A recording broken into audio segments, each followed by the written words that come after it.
بسم الله الرحمن الرحيم إن الحمد لله نحمده ونستعينه ونستغفره من يهده الله فلا مضل له ومن يضلل فلا هادي له وأشهد أن لا إله إلا الله وحده لا شريك له وأشهد أن سيدنا ونبينا وحبيبنا وشفيعنا وقرة أعيننا محمدا عبده ورسوله صلی اللہ تبارک و تعالی علیہ وعلی آلہ واصحابہ وازواجہ وذریتہ وبارک وسلم تسلیما کثیرا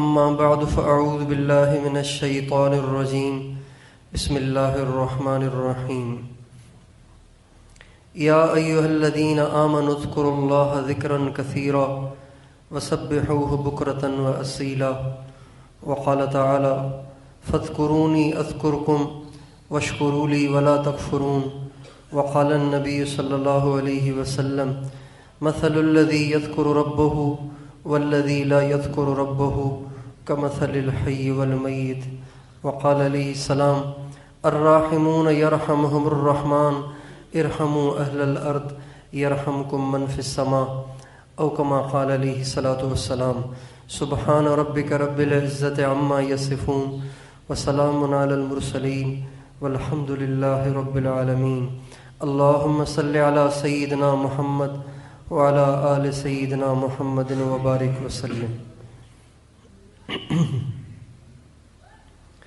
میرے محترم دوستو اور بھائیو، انسان کے پاس جتنی اللہ تعالیٰ کی نعمتیں ہیں ان میں جو سب سے زیادہ قیمتی نعمتیں ہیں ان میں سے ایک انسان کی زندگی اور اس کے اوقات اور اس کے لمحات ہیں۔ یہ ایسا سرمایہ ہے کہ جب ہاتھ سے چلا جائے تو پھر واپس نہیں آتا۔ دنیا کی دولت، دنیا کا پیسہ، دنیا کی پراپرٹیاں اگر ہاتھ سے چلی جائیں، چھن جائیں تو یہ دوبارہ واپس آ سکتی ہیں، لیکن انسان کی زندگی کے گزرے ہوئے لمحات، اس کی زندگی کے گزرے ہوئے اوقات اگر ساری دنیا بھی لٹا دے تو اپنی زندگی کے گزرے ہوئے منٹوں میں سے ایک منٹ بھی واپس نہیں لا سکتا۔ اور دنیا میں رہنے والا، دنیا کی زندگی گزارنے والا، وہ اس کا تصور نہیں کر سکتا کہ اس کے لمحات، اس کے اوقات کتنے قیمتی ہیں۔ جب ہم دنیا سے چلے جائیں گے، ایک دن دنیا سے جانا ہے، ہم سب نے مرنا ہے، جب ہم یہاں سے چلے جائیں گے تو سچ پوچھیں ہمیں بڑا احساس ہوگا، ہمیں بڑی حسرت ہوگی، بڑا افسوس ہوگا، بڑی پریشانی ہوگی ان لمحات پر جو ہم نے زندگی کے ضائع کیے ہوں گے۔ ہمارے اکابر نے، جن سے اللہ تعالیٰ نے اپنے بندوں کی ہدایت کا کام لیا، انہوں نے اوقات کو اتنا پھونک کر، احتیاط کے ساتھ، سوچ کر، سنبھل کر استعمال کیا ہے کہ ان کے واقعات کو جب ہم پڑھتے ہیں تو ہماری عقل دنگ رہ جاتی ہے کہ ان کی نگاہوں میں اوقات کی کتنی قیمت تھی۔ جیسے آج ہماری نظروں میں پیسے کی قیمت ہے، مال کی قیمت ہے، پراپرٹیوں کی قیمت ہے، اس سے زیادہ قیمت تھی ہمارے اکابر کی نظروں میں زندگی کے اوقات اور لمحات کی۔ ہمارے ایک بہت بڑے بزرگ گزرے ہیں، حضرت مولانا محمد عمر پالم پوری صاحب، تو وہ پاکستان تشریف لائے ہوئے تھے،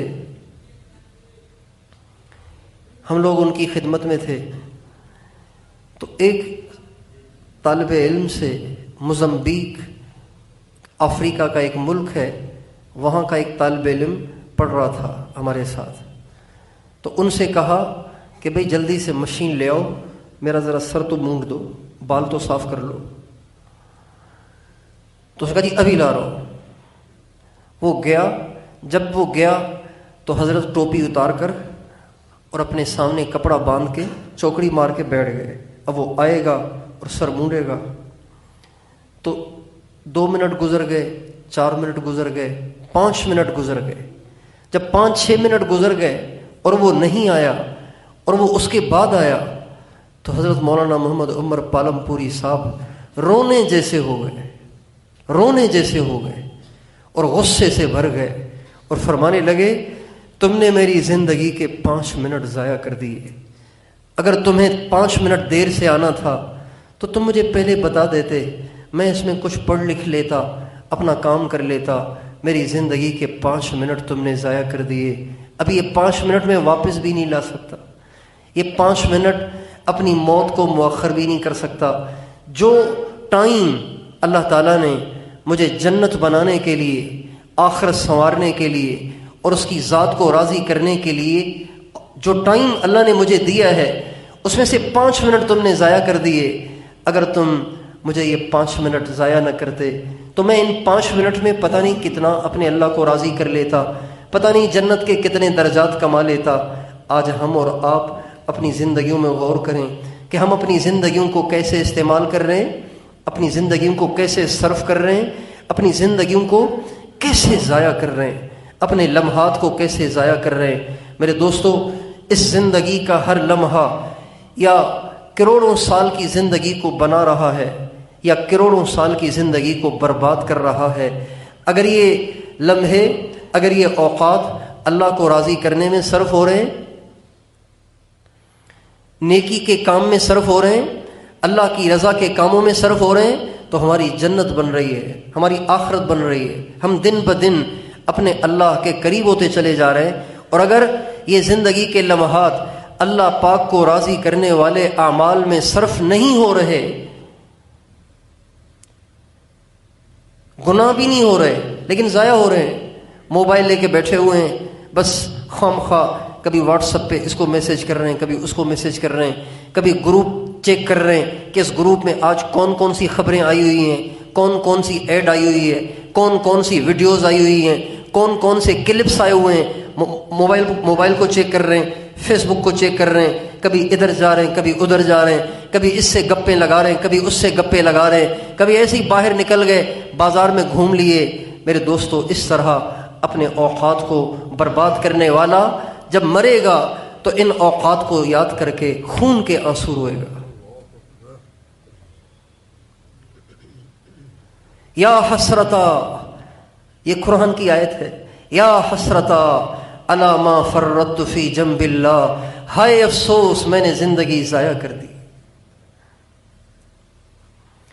لیکن جب دنیا سے چلے جائیں گے تو دنیا سے جانے کے بعد پھر واپسی نہیں ہو سکتی. جو یہاں سے گیا وہ گیا، وہ پھر واپس نہیں آ سکتا. ہمارے ایک بہت بڑے بزرگ گزرے، مفتی اعظم پاکستان حضرت مولانا مفتی محمد شفیع صاحب رحمۃ اللہ علیہ.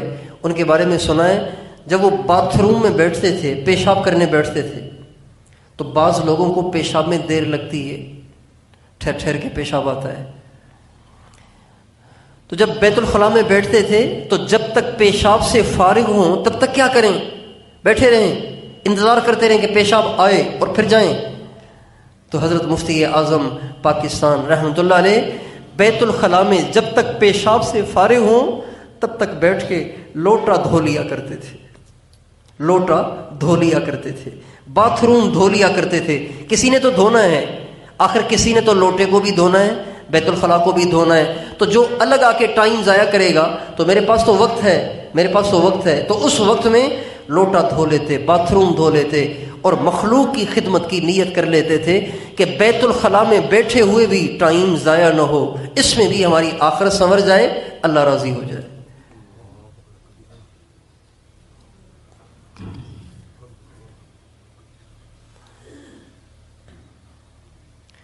زندگی کے اوقات سونے سے زیادہ قیمتی ہیں، چاندی سے زیادہ قیمتی ہیں، ڈالروں سے زیادہ قیمتی ہیں، نوٹوں سے زیادہ قیمتی ہیں. اس لیے کہ انہی اوقات سے جنت بنتی ہے، انہی اوقات کو ضائع کرنے سے جہنم بنتی ہے. یہ جتنے اولیاء اللہ گزرے ہیں آج تک، جن کے ہم نام لیتے ہیں اور جن کی زندگی کو رشک کی نگاہوں سے دیکھا جاتا ہے، مثلا حضرت جنید بغدادی، حضرت بائی عزیز بستامی، حضرت ابو الحسن خرقانی، حضرت پیران پیر غوث اعظم شیخ عبد القادر جیلانی، اور حضرت امام الہند خواجہ معین الدین اجمیری، اور حضرت غوث بہاءالدین زکریہ ملتانی، اور ہمارے حالہ کے حضرت غوث الحق مخدوم سرور نوح رحمۃ اللہ علیہ، اور بابا فرید الدین گنج شکر رحمۃ اللہ علیہ، اور حضرت علی حجویری رحمۃ اللہ علیہ، جتنے مشائخ آج تک گزرے ہیں، ان کے پاس کوئی 2-2 ہزار برس کی زندگیاں نہیں تھیں، 3-3 ہزار برس کی زندگیاں نہیں تھیں کہ بھئی ان کو تو زندگی بڑی ملی تھی، اسی لیے انہوں نے زیادہ عبادتیں کر لیں، اللہ کو زیادہ راضی کر لیا۔ ہمارے پاس تو ہے ہی 50 60 70 سال کی زندگی، لہٰذا ہمارے اعمال بھی تھوڑے ہیں۔ نہیں، ان کی زندگیاں زیادہ نہیں تھیں، ہماری زندگیاں تھوڑی نہیں ہیں، بلکہ ان کی زندگیاں بھی ہماری ہی زندگیوں جتنی تھیں۔ امام غزالی رحمۃ اللہ علیہ، امام غزالی اپنی صدی کے مجدد تھے، امام غزالی رحمۃ اللہ علیہ اپنی صدی کے مجدد تھے۔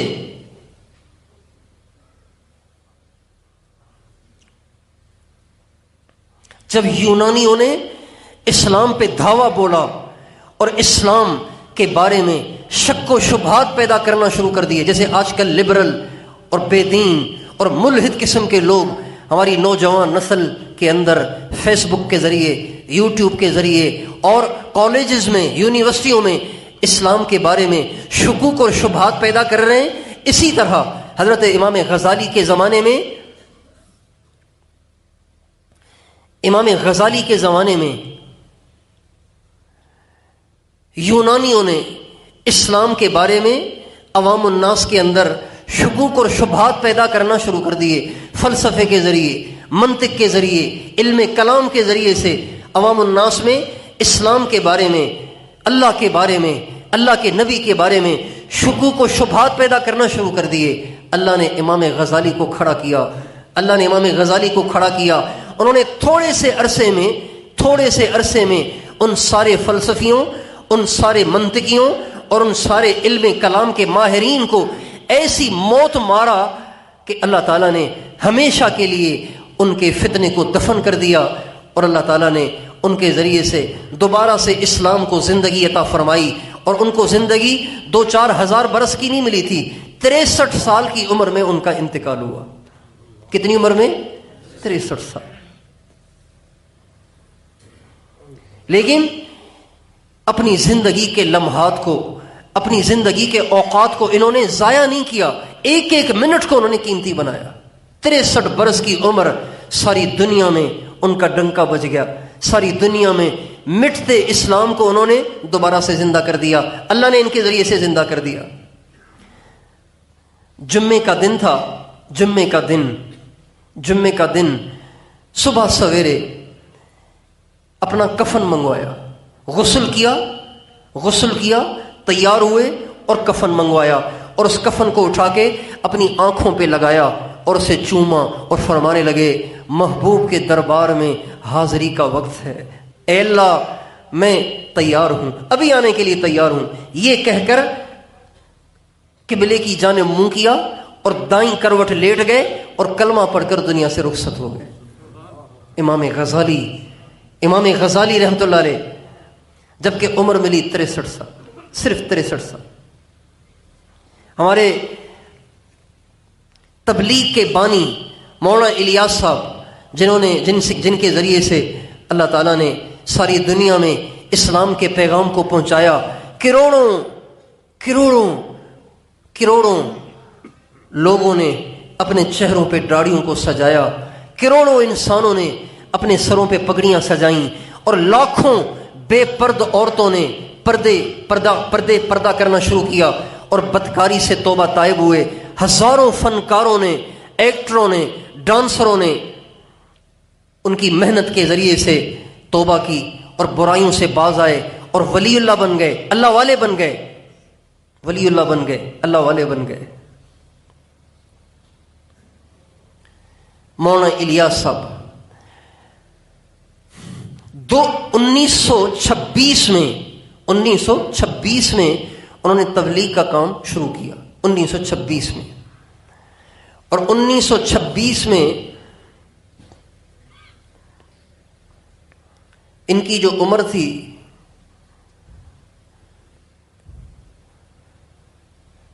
ان کی عمر تھی 44 سال. کتنی عمر تھی؟ 44 سال. 44 سال کی عمر میں انہوں نے تبلیغ کا کام شروع کیا.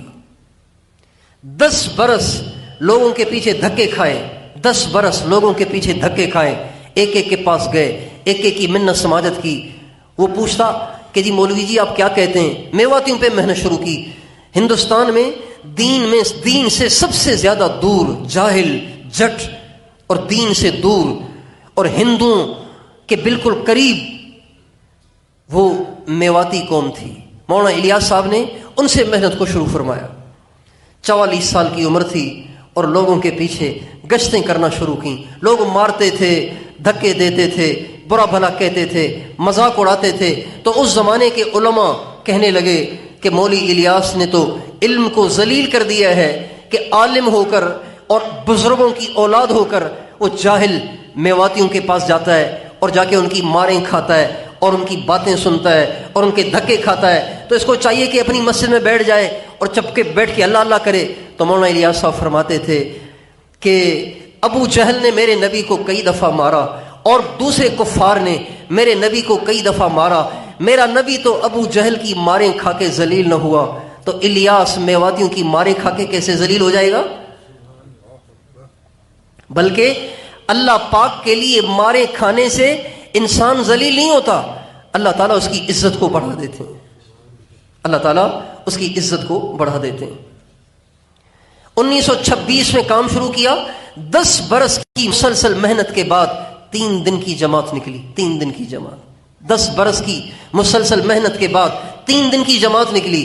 اور 7-8 بوڑھے بیکار قسم کے جو گھروں میں بیٹھے ہوئے تھے اور تو کسی کام کے تھے نہیں، تو ان کے بچوں نے کہا، میواتیوں نے آپس میں کہا، او بھائی کوئی جماعت نکال کے اس مولوی کے حوالے کر دو ورنہ یہ تمہارے غم میں مر جائے گا.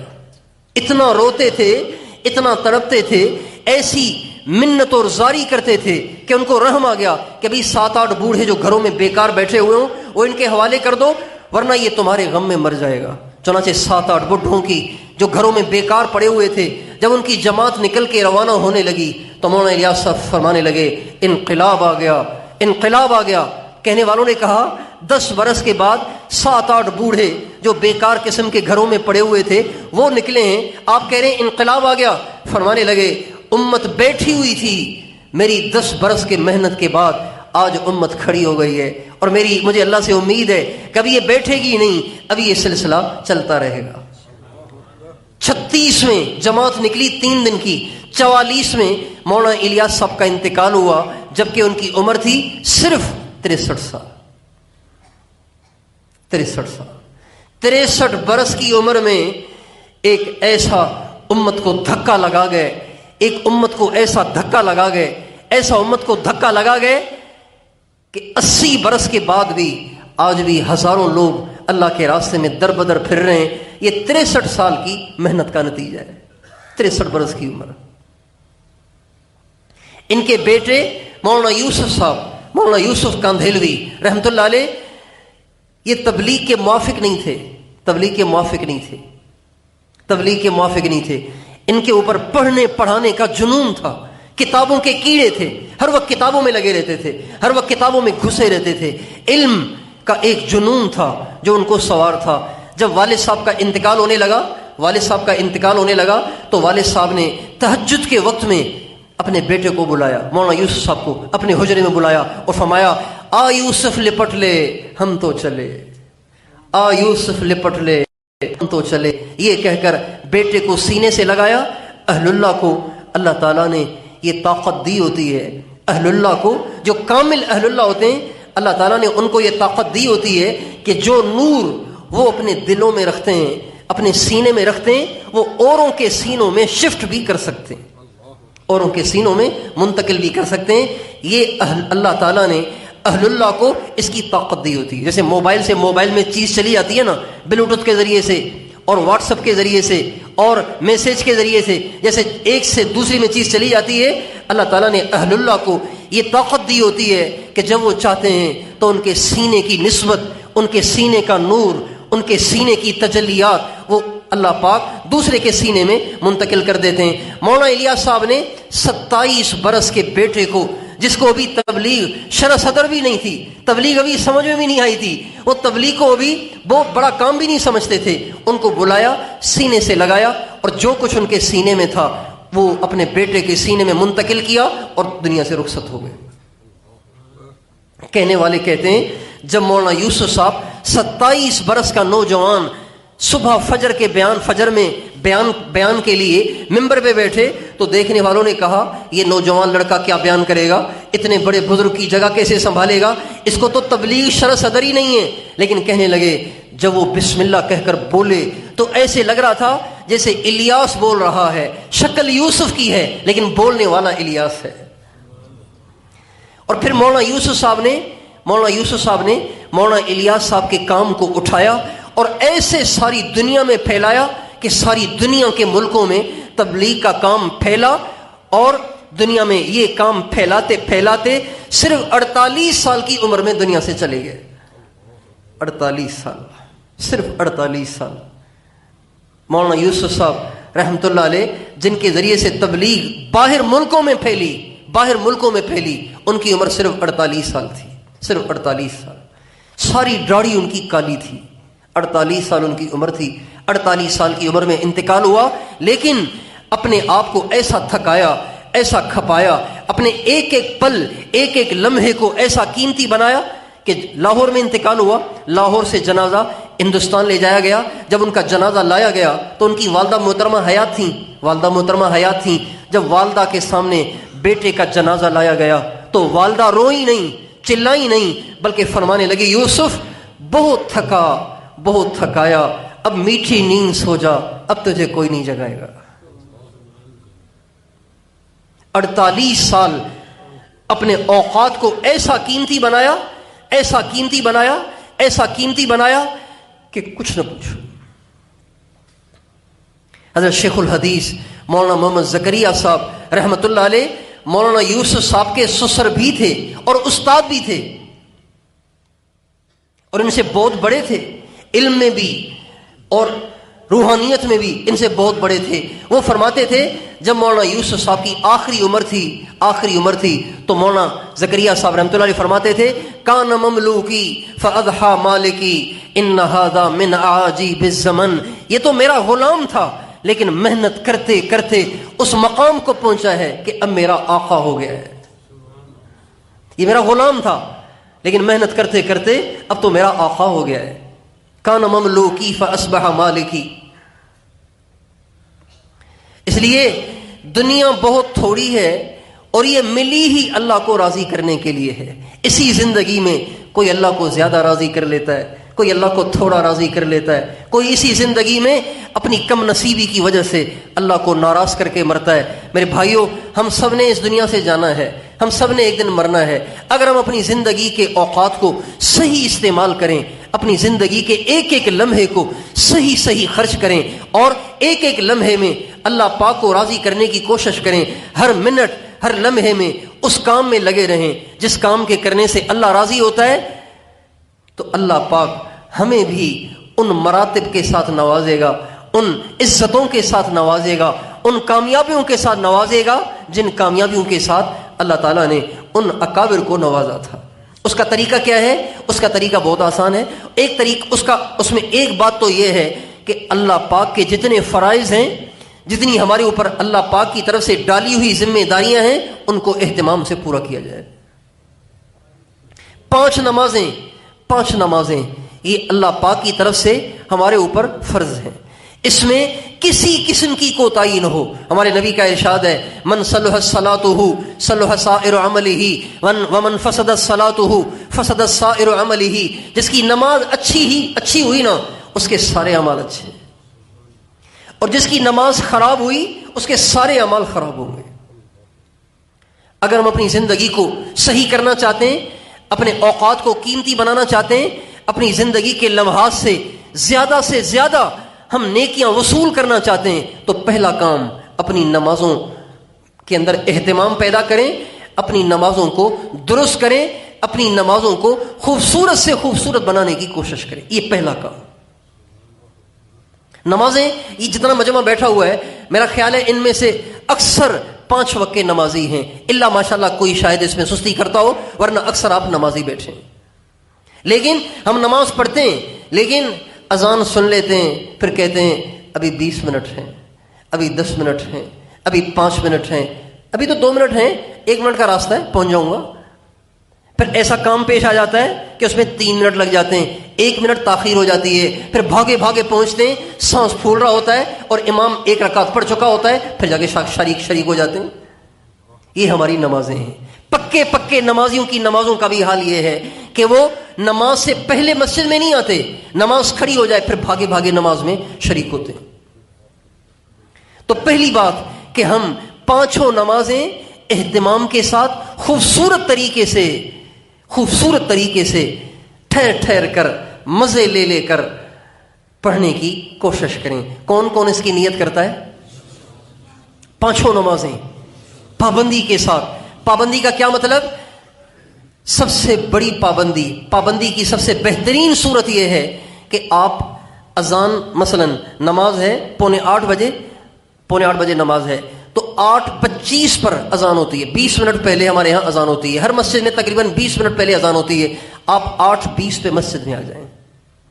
یہ اہتمام کی سب سے بہترین صورت ہے. دیکھو بھائی، باپ کو پانی کی ضرورت ہے، پیاس لگ رہی ہے، تو ایک بیٹا وہ ہے جو اس انتظار میں رہتا ہے کہ ابو پانی مانگیں پھر پانی پیش کروں. ایک وہ بیٹا ہے. ایک بیٹا وہ ہے جو ہی دیکھتا ہے کہ ابو اپنی زبان کو ہونٹوں پہ لگا رہے ہیں تو وہ محسوس کر جاتا ہے کہ ابو کو پیاس لگ رہی ہے، تو کہنے سے پہلے ہی جا کے پانی بھر کر ابو کے سامنے پیش کرتا ہے. بتائیے ان دونوں میں سے اچھا کون سا ہوا؟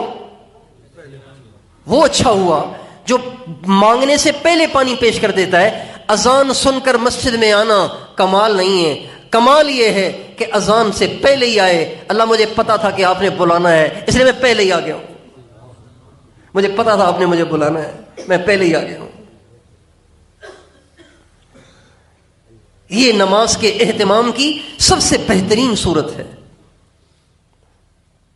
حضرت سعید بن مسیب رحمۃ اللہ علیہ نے 20 برس ایسے نماز پڑھی، 20 برس ایسے نماز پڑھی کہ اذان سے پہلے مسجد میں موجود ہوتے تھے.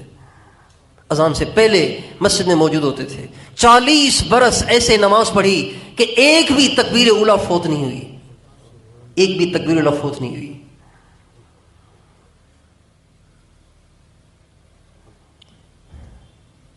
اللہ کرے ہمیں اس کا چسکا لگ جائے، نماز کا انتظار رہے.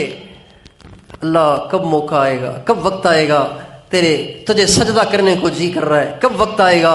ابھی کتنا ٹائم ہے بھائی، نماز میں کتنی دیر ہے ابھی؟ اچھا ابھی تو بہت ٹائم ہے، پتہ نہیں وقت ہی نہیں گزر رہا.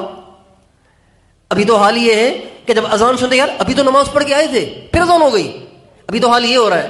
اللہ کرے وہ حال ہو جائے کہ ہم گھڑی دیکھیں ابھی نماز میں اتنی دیر ہے. اتنی دیر کیوں ہو رہی ہے؟ یہ گھڑی کیوں نہیں چل رہی؟ اس گھڑی کو کیا ہو گیا ہے؟ یہ کیوں نہیں تیز چل رہی؟ تاکہ نماز کا وقت آئے اور جا کے اپنا ماتھا اپنے مالک کے قدموں میں رکھو. اذا ما دعا داعیکم قمت مسرعا مجیبا لمولا جل لیس له مثل. اے اللہ جب تیرا پکارنے والا مجھے پکارتا ہے میں بے قرار ہو جاتا ہوں اور بھاگتا ہوں تیرے در کی طرف.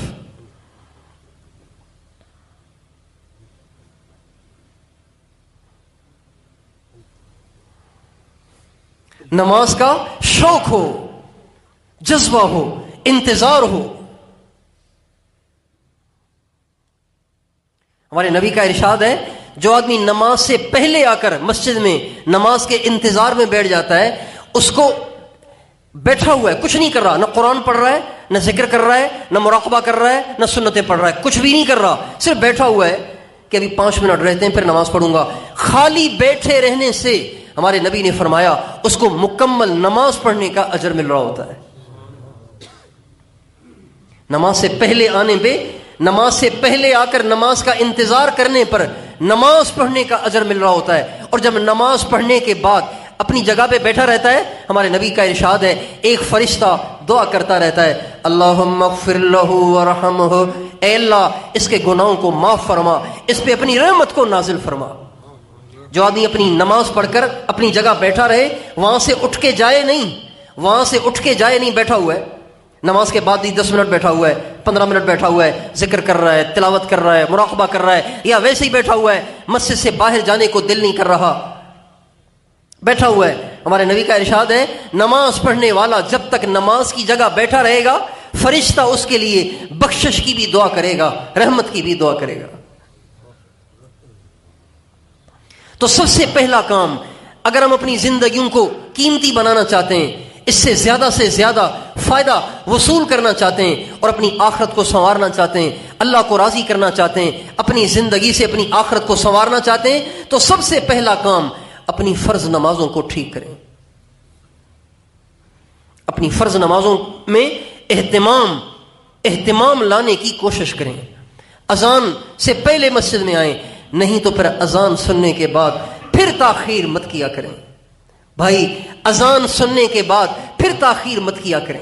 اللہ بلا رہا ہے اور یہ کہہ رہا ہے اللہ میاں کھانا کھا رہا ہوں، آ جاتا ہوں تھوڑی دیر میں، اللہ میاں پانی پی رہا ہوں، اللہ میاں میں نے پیشاب کرنا ہے، وہ پیشاب پہلے کر لیتے، اذان سے پہلے پیشاب کر لیتے، اللہ میاں مجھے کپڑے بدلنے ہیں، بھائی تم پہلے کپڑے بدل دیتے۔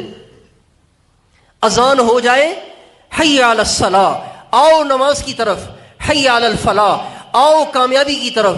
اب جو کامیابی کی طرف بلایا جا رہا ہے، جو نہیں آ رہا تو وہ کامیاب ہو رہا ہے ناکام ہو رہا ہے؟ آپ سے پوچھتا ہوں، جو کامیابی کی طرف بلایا جا رہا ہے، جس کو کامیابی کی طرف بلایا جا رہا ہے اور وہ اس میں تاخیر کر رہا ہے، تو وہ کس میں تاخیر کر رہا ہے؟ کامیابی میں تاخیر کر رہا ہے۔ اللہ کرے اس کا ماحول بن جائے، اس کی فضا بن جائے، اذان ہوتے ہی مسجد کی طرف۔ جنہوں نے حج عمرہ کیا ہوگا انہوں نے دیکھا ہوگا کہ بیت اللہ شریف کی جب اذان شروع ہوتی ہے تو بس سڑکوں پہ لوگ ہی لوگ ہوتے ہیں، بھری ہوتی ہیں، جیسے ایک کوئی بہت بڑا دریا ہے لوگوں کا جو بیت اللہ کی طرف بہا جا رہا ہے۔ حی علی الصلاۃ، آؤ نماز کی طرف، حی علی الفلاح، آؤ کامیابی کی طرف۔ جب اللہ پاک کا بلاوا ہو رہا ہے پھر آپ کس کام میں لگے ہوئے ہیں؟ ادھورے چھوڑ کر، بیچ میں چھوڑ کر، چائے کا کپ لیا ہوا ہے، ہونٹوں پہ رکھا ہوا ہے، ابھی ایک ہی گھونٹ لیا ہے، اللہ اکبر کی اذان آ گئی ہے، بھائیو چائے کو رکھ دیں اور سیدھے مسجد میں آئیں۔ اللہ دیکھے گا کہ میرے بندے نے میری حاضری کے لیے چائے کو قربان کیا، اللہ کتنا راضی ہوگا۔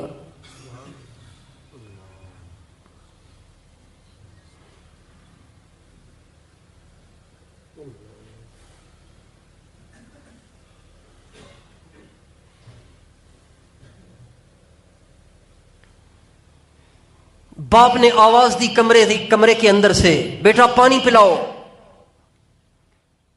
اور بیٹے نے ابھی خود پانی کا گلاس لیا ہی تھا پینے کے لیے، لیکن پانی کا گلاس پیا نہیں، خود پیاس برداشت کر لی، باپ کے لیے پانی کا گلاس لیا اور بھاگا گیا باپ کے پاس۔ بتاؤ باپ کتنا خوش ہوگا۔ اس لیے سب سے پہلا کام ہم اپنی نمازوں پہ محنت کریں، اذان سے پہلے مسجد میں آئیں، ورنہ اذان سنتے ہی فوراً مسجد میں آئیں اور پھر مسجد میں نماز کا انتظار کریں، اور پھر نماز کے بعد بھی تھوڑی دیر بیٹھ کے اللہ کا ذکر کریں، مراقبہ کریں، ذکر کریں مسجد میں بیٹھ کے۔ ایک کام تو یہ کریں۔ دوسرا کام قرآن پاک کی تلاوت کو اپنے اوپر لازم کر لیں۔ زندگی کا کوئی دن قرآن پاک کی تلاوت سے خالی نہ رہنے دیں، کوئی دن قرآن کی تلاوت سے خالی مت رہنے دیں، چاہے تھوڑا ہی پڑھیں، 1 پارہ پڑھ لیں، آدھا پارہ پڑھ لیں، 4 رکوع پڑھ لیں، 2 رکوع پڑھ لیں، لیکن پڑھیں ضرور۔ جب تک قرآن کی تلاوت نہ ہو دکان پہ مت جایا کریں، دفتر میں مت جایا کریں، اسکول مت جایا کریں، کالج مت جایا کریں، پہلے قرآن پڑھیں پھر جائیں۔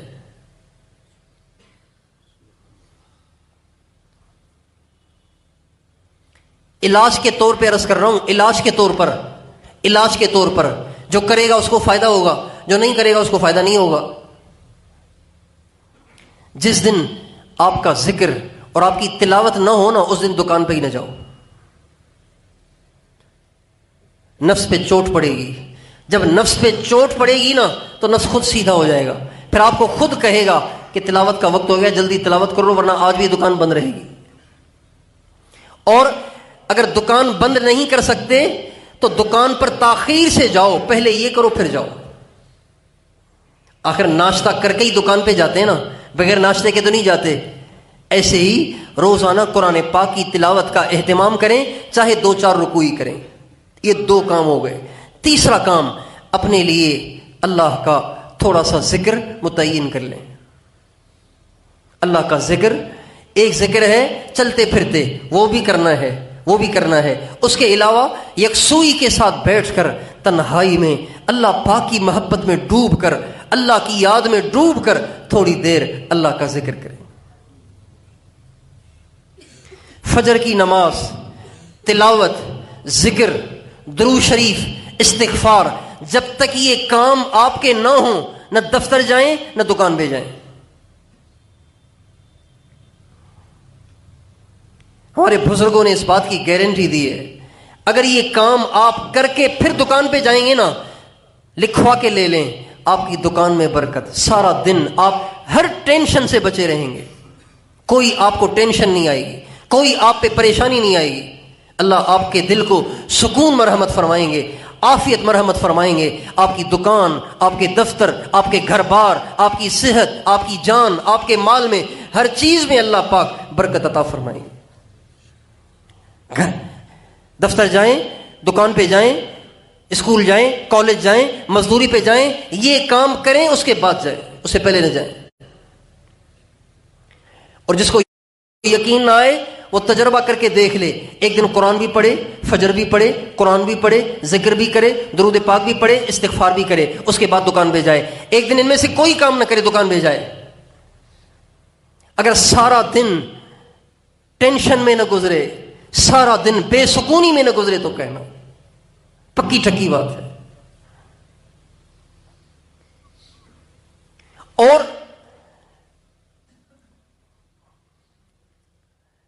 ایک کام یہ کریں کہ ہمیشہ کے لیے اپنے اوپر نرمی کو لازم کر لیں. ہمیشہ اپنے اوپر نرمی کو لازم کر لیں.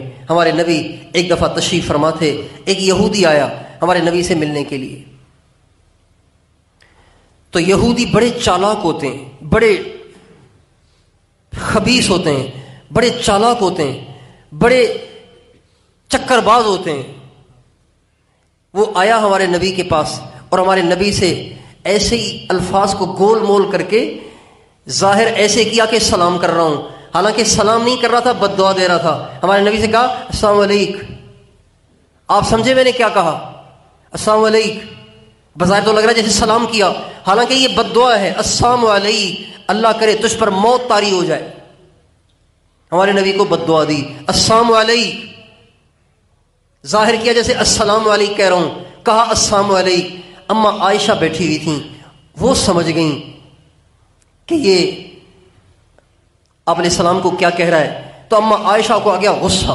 تو اما عائشہ نے غصے میں کہا وعلیکم السلام واللعنہ، خدا کرے تم پہ موت بھی آئے اور اللہ کی لعنت بھی برسے. اما عائشہ نے سیدھی سیدھی سنا دی. اب علیہ السلام نے اما عائشہ کی طرف دیکھا، فرمایا یا عائشہ، اے عائشہ، علیک بالرفق، عائشہ عائشہ اپنے اوپر نرمی کو لازم کرو. فإن اللہ یحب الرفق فی الامر کلہ، اس لیے کہ اللہ تعالیٰ کو نرم گفتگو، نرم لہجہ، نرم سلوک اللہ پاک کو بہت پسند ہے. تو ایک کام ہم یہ کریں، اگر اپنی زندگی کو سنوارنا چاہتے ہیں، اپنی زندگی کے ذریعے سے جنت کو بنانا چاہتے ہیں، اپنی طبیعت کو ہمیشہ کے لیے نرم بنا دے. کسی سے بات کریں تو ایسے خوبصورت طریقے سے اگلے کا دل خوش ہو جائے.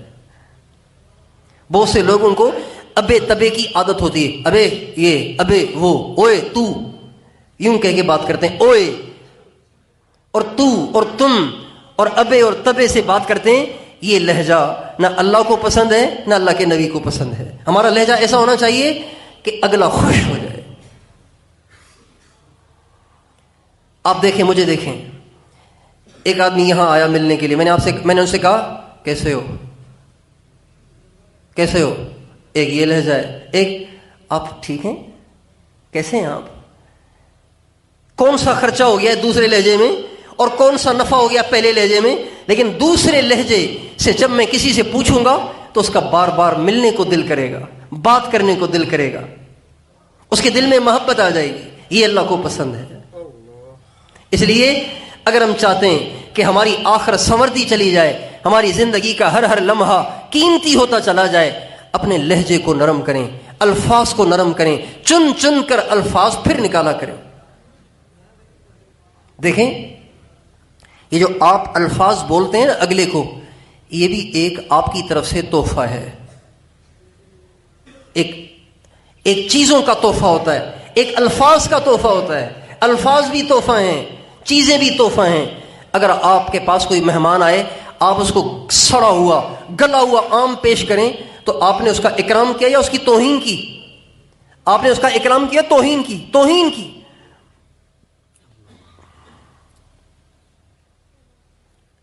تو جیسے ہم اپنے مہمان، ہر انسان کا اکرام اس چیز کے ذریعے سے کرتے ہیں جو چیز خوبصورت سمجھتے ہیں، مناسب سمجھتے ہیں، اچھی سمجھتے ہیں، ایسے ہی جب کبھی کسی سے بات کریں تو الفاظ کا بھی انتخاب کریں.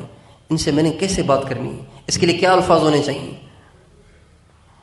جو جذباتی ہوتا ہے، جلد باز ہوتا ہے، وہ ہمیشہ سوچتا نہیں ہے، وہ بولتا پہلے سوچتا بعد میں ہے، پھر سر پکڑ کے بیٹھا ہوتا ہے، ارے یار یہ ہو گیا اب کیا ہوگا.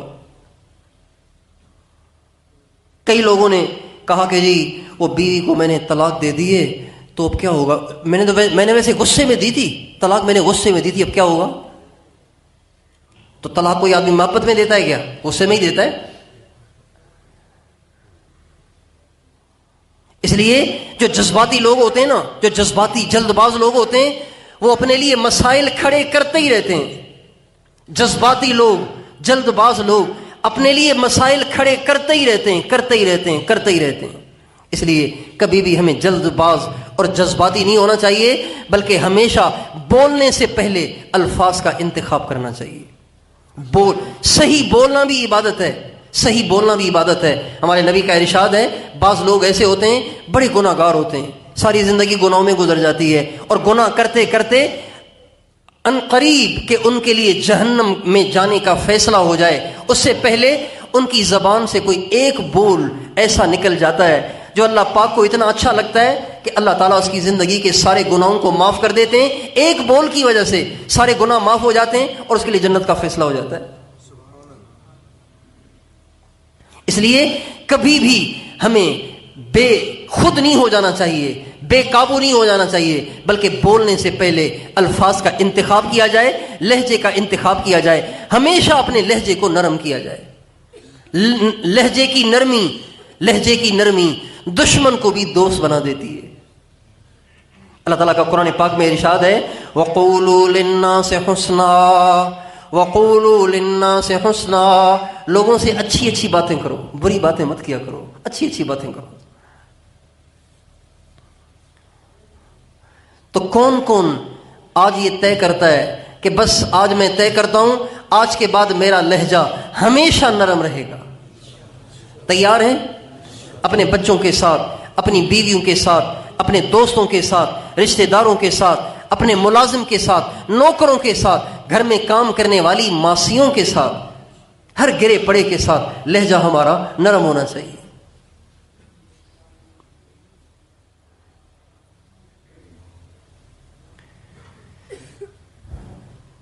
اگلی بات یہ کہ ہر وقت چلتے ہوئے، بیٹھے ہوئے، لیٹے ہوئے، دکان میں ہوں، دفتر میں ہوں، گھر میں ہوں، بازار میں ہوں، مسجد میں ہوں، مدرسے میں ہوں، سڑک پہ ہوں، ڈرائیونگ کر رہے ہوں، گاڑی چلا رہے ہوں، موٹر سائیکل چلا رہے ہوں، یہاں تک کہ باتھ روم میں ہوں، پیشاب کر رہے ہوں، نہا رہے ہوں، ان تمام اوقات میں اس بات کی مشق کریں، اس بات کی مشق کریں، اس بات کی مشق کریں کہ دل میں یہ دھیان رہے کہ اللہ دیکھ رہا ہے، سن رہا ہے، ایک دن میں نے مرنا ہے. یہ ایک خیال ہے، یہ خیال دل میں جمانے کی مشق کرنی ہے. یہ جو خیال ہے نا، اللہ دیکھ رہا ہے، اللہ سن رہا ہے، میں نے ایک دن مرنا ہے، یہ خیال دل میں جس کے جم جائے، یہ اتنا زبردست عمل ہے کہ اس عمل، اس خیال، اس دھیان، اس کیفیت کے حاصل ہو جانے کے بعد اللہ تعالیٰ بندے کو ہمیشہ کے لیے گناہوں سے پاک کر دیتے ہیں۔ ایک بزرگ کہتے ہیں میں نے اللہ تعالیٰ سے دعا کی کہ یا اللہ آپ مجھے دکھائیں کہ شیطان دل میں وسوسے کیسے ڈالتا ہے۔ انسان جو بھی گناہ کرتا ہے نا، سنیں، غور سے سنیں، غور سے سنیں، بہت اہم بات ہے۔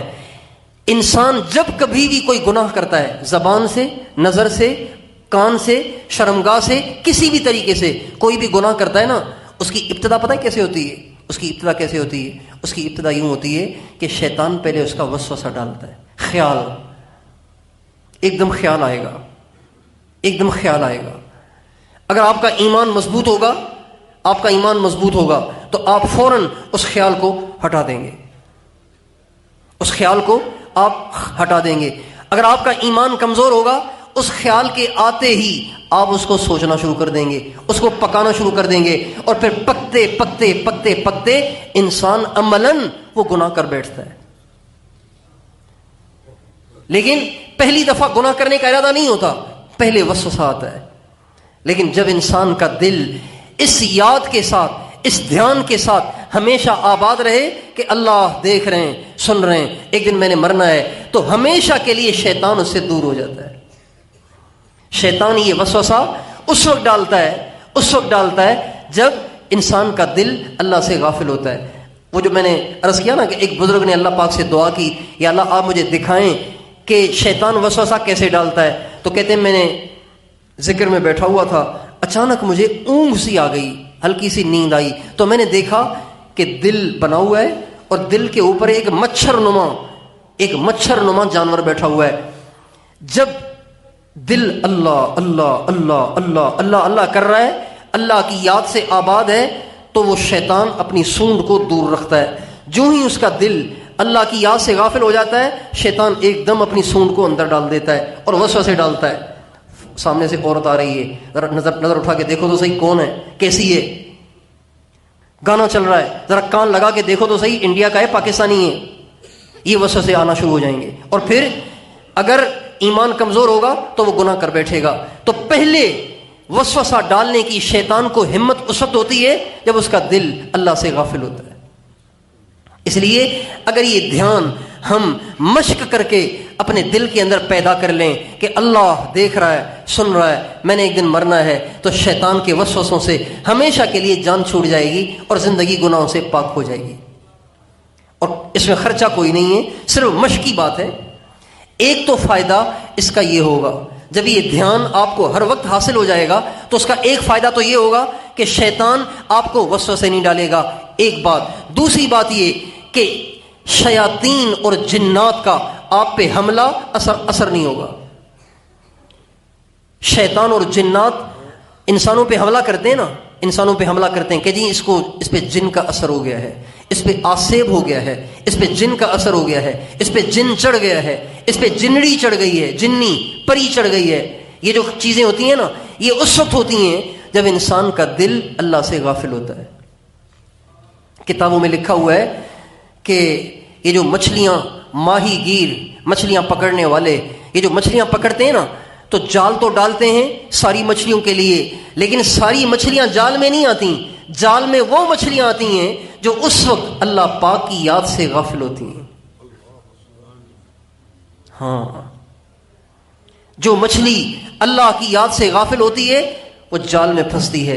اور شکاری شکار کرتے ہیں پرندوں کو مارنے کے لیے، لیکن ہر پرندے پہ ان کا فائر نہیں چلتا، بلکہ اس پرندے پہ شکاری کا فائر چلتا ہے جو پرندہ اس وقت اللہ سے غافل ہوتا ہے۔ اس لیے جب دل اللہ کی یاد سے آباد ہوتا ہے تو شیطان اور شیاطین اور جنات اور دیو اور پریاں اس پہ حملہ نہیں کر سکتی، اس پہ جادو کا اثر نہیں ہوتا جب انسان کا دل اللہ کی یاد سے آباد ہوتا ہے۔ یہ دوسرا فائدہ۔ تیسرا فائدہ اس کا یہ ہوتا ہے کہ جب انسان کے دل میں یہ دھیان ہو، اللہ دیکھ رہا ہے، سن رہا ہے، ایک دن میں نے مرنا ہے، اللہ پاک اس کو ایک ہیبت اور رعب اور دبدبہ دے دیتے ہیں جس کی وجہ سے لوگ ان سے ڈرتے ہیں، لوگ ان سے بچتے ہیں، لوگ ان کا کچھ بگاڑ نہیں پاتے۔ موسیٰ علیہ السلام اور ہارون علیہ السلام جب فرعون کو دعوت دینے کے لیے جانے لگے تو موسیٰ علیہ السلام، ہارون علیہ السلام نے اللہ تعالیٰ سے کہا ربنا اننا نخاف ان یفرط علینا او ان یطغی، اے اللہ آپ ہمیں ایسے فرعون کے پاس بھیج رہے ہیں جس نے 80,000 بچے ماؤں کی گودوں سے چھین کے ذبح کر دیے، تو وہ تو ہمیں بھی ذبح کر دے گا، آپ ایسے ظالم کے پاس ہمیں بھیج رہے ہیں تو ہماری حفاظت کا کوئی انتظام تو کریں۔ تو اللہ تعالیٰ نے فرمایا اے موسیٰ اذهبا، اے موسیٰ تم بھی جاؤ اور ہارون بھی جاؤ، اور ہارون بھی جائے، اور اس دھیان کے ساتھ جاؤ، اس تصور کے ساتھ جاؤ کہ اننی معکما اسمع و ارا، میں تمہارے ساتھ ہوں، میں دیکھ بھی رہا ہوں، سن بھی رہا ہوں۔ جب اس دھیان کے ساتھ تم جاؤ گے وہ تمہارا کچھ بھی نہیں بگاڑ سکتا۔ چنانچہ موسیٰ علیہ السلام جب اس دھیان کے ساتھ گئے، اللہ میرے ساتھ ہے، اللہ مجھے دیکھ رہا ہے، اللہ میری بات کو سن رہا ہے، جب اس دھیان کے ساتھ گئے تو فرعون اتنا بڑا خدائی کا دعوے دار موسیٰ علیہ السلام، ہارون علیہ السلام کو دیکھا تو ایک دم ڈر گیا اور کچھ کر ہی نہیں سکا۔ حالانکہ اگر وہ کسی آدمی کو اشارہ کرتا تو اسی وقت دونوں حضرات کو شہید کر دیا جاتا، لیکن اس کو مجال نہیں ہوئی موسیٰ علیہ السلام ہارون علیہ السلام کو شہید کرنے کی، اس لیے کہ موسیٰ علیہ السلام اور ہارون علیہ السلام اللہ پاک کے دھیان سے سرشار تھے۔ اور یہ عمل ایسا ہے کہ یہ ہر وقت کیا جا سکتا ہے۔ آپ بیت الخلاء میں بیٹھے ہوئے ہیں، قرآن نہیں پڑھ سکتے، ذکر نہیں کر سکتے، نماز نہیں پڑھ سکتے، بیت الخلاء میں بیٹھے ہوئے ہیں، لیکن اس دھیان کے ساتھ وہاں بھی بیٹھ کر اپنے آپ کو عبادت میں شمار کروا سکتے ہیں۔ تو کیا خیال ہے ان ساری باتوں کی پابندی کریں گے انشاءاللہ؟ کتنی آسان سی باتیں، 5 نمازیں صحیح طریقے سے پڑھنے کی کوشش کریں، روزانہ قرآن پاک کی تھوڑی سی تلاوت، اللہ کا تھوڑا سا ذکر کر لیا کریں، اللہ کے نبی پہ درود شریف پڑھ لیا کریں، آدھا پون گھنٹہ ان اعمال میں لگا کے اس کے بعد اپنے کام میں چلے جایا کریں، اور ہر وقت چلتے پھرتے اپنے دل میں یہ دھیان رکھیں اللہ دیکھ رہا ہے، سن رہا ہے، ایک دن میں نے مرنا ہے، خدائے پاک کی قسم دنیا کی مصیبتوں سے بھی آپ بچے رہیں گے اور آخرت میں بھی آپ کو ہر لمحے کے عوض میں اللہ پاک انعام عطا فرمائے گا۔ اور اپنے لہجے کو ہمیشہ نرم رکھیں، کسی سے لڑیں نہیں، کسی سے مناظرہ نہ کریں، کسی سے بحث مباحثہ نہ کریں، بلکہ سب کے ساتھ اچھا سلوک کریں۔ ہم لوگوں کے ہاں، ہم سب کے ہاں کئی قسم کے لہجے ہم نے رکھے ہوئے ہیں۔ پیسے والے کے لیے الگ لہجہ ہے، غریب کے لیے الگ لہجہ ہے، چھوٹے کے لیے الگ لہجہ ہے، بڑے کے لیے الگ لہجہ ہے، دوست کے لیے الگ لہجہ ہے، دشمن کے لیے الگ لہجہ ہے۔ بھائی اتنے سارے لہجے کیوں لیے پھر رہے ہیں؟ ایک ہی لہجہ رکھیں، حضور والا لہجہ رکھیں۔ 6 قسم کے لہجے رکھے ہوئے ہیں، 6 قسم کے رویے رکھے ہوئے ہیں۔ 6 قسم کے رویوں کی کیا ضرورت ہے؟ یہ بھی تو ایک بوجھ ہے۔ ایک ہی رویہ، ایک ہی لہجہ، ایک ہی انداز، ایک ہی سلوک، وہ ہے جو سرکار دو عالم صلی اللہ علیہ وسلم نے سب کے ساتھ کیا ہے۔ ابھی بیان ختم ہوگا نا تو آپ سارے آئیں گے ہاتھ ملانے کے لیے، اب اچھے طریقے سے ہاتھ ملائیں گے۔ اگر ایک مجمع میں سے کوئی دیہاتی آئے اور آ کے میرے کندھے کو پکڑ کے ہلائے اور کہے مولوی صاحب اتنا تکبر نہ کرو، مجھ سے بھی ہاتھ ملاؤ، تو بتائیے میری شکل بدل جائے گی کہ نہیں بدل جائے گی؟ بدل جائے گی۔ میرا مسکراتا چہرہ ایک دم غصے سے لال ہو جائے گا۔ لیکن سرکار دو عالم صلی اللہ علیہ وسلم صحابہ کے ساتھ موجود ہیں۔ ایک دیہاتی آیا، اس نے آپ کی چادر کو پکڑا، یہ چادر کو پکڑا اور اس زور سے کھینچا کہ حدیث میں آتا ہے ہمارے نبی کے گلے پہ خراش آ گیا، ہمارے نبی کے گلے پہ خراش آ گئی، گردن چھل گئی اور چادر پھٹ گئی۔ وہ دیہاتی اتنا طاقتور تھا کہ اس کے کھینچنے سے ہمارے نبی کی چادر پھٹ گئی اور گردن مبارک چھل گئی، اور پھر بڑے بدتمیزی کے لہجے میں ہمارے نبی سے کہنے لگا یا محمد، اے محمد، یہ اتنا سارا جو مال تیرے پاس غنیمت کا آیا ہوا ہے یہ تیرے باپ کا نہیں ہے، اللہ کا ہے، تیرے باپ کا نہیں ہے، اللہ کا ہے۔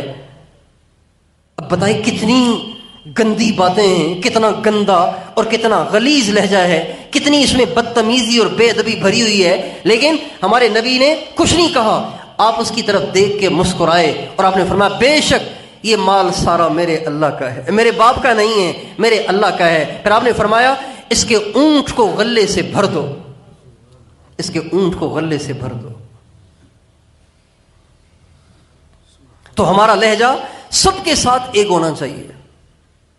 ایسا آدمی دوستوں میں تو دوستوں میں، دشمنوں میں بھی محبوب ہو جاتا ہے.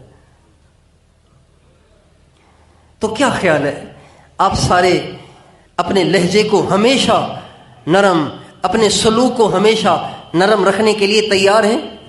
کون کون تیار ہے؟ ہمیشہ نرم رکھیں گے نا؟ ہاں.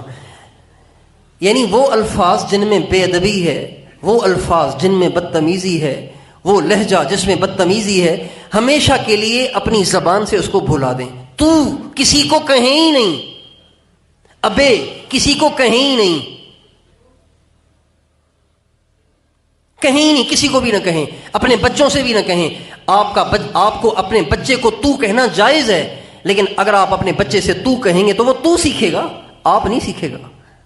آپ اپنے بچے کو ابے کہیں گے، وہ ابے سیکھے گا، بھائی جان نہیں سیکھے گا، ابو جان نہیں سیکھے گا، امی جی نہیں کہے گا. یہ جو پردہ ہے نا، یہ پردہ ہٹا دیں یہاں سے تاکہ سامنے بھی ساتھی بیٹھ سکیں.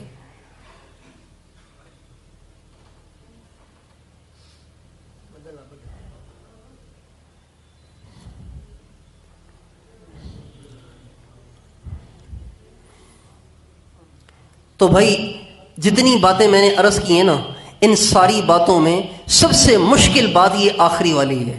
ذکر کرنا بھی آسان، مراقبہ بھی آسان، تلاوت بھی آسان، اذان سنتے ہی مسجد میں آنا بھی تھوڑا سا مشکل ہے لیکن آسان ہے. لیکن اپنے لہجے کو ہمیشہ نرم رکھنا تھوڑا سا مشکل ہے. عادتیں خراب ہیں، تربیت ہماری ہوئی نہیں ہے، تو اس کی ہم تھوڑی سی مشق کریں گے. اور جب کبھی بھی آپ کی زبان سے تو نکل جائے، تم نکل جائے، ابے نکل جائے، تو فوراً اللہ سے معافی مانگیں اور آئندہ نہ کرنے کی نیت کریں. تیار ہیں انشاءاللہ؟ اللہ تعالیٰ مجھے بھی اس کی توفیق عطا فرمائے.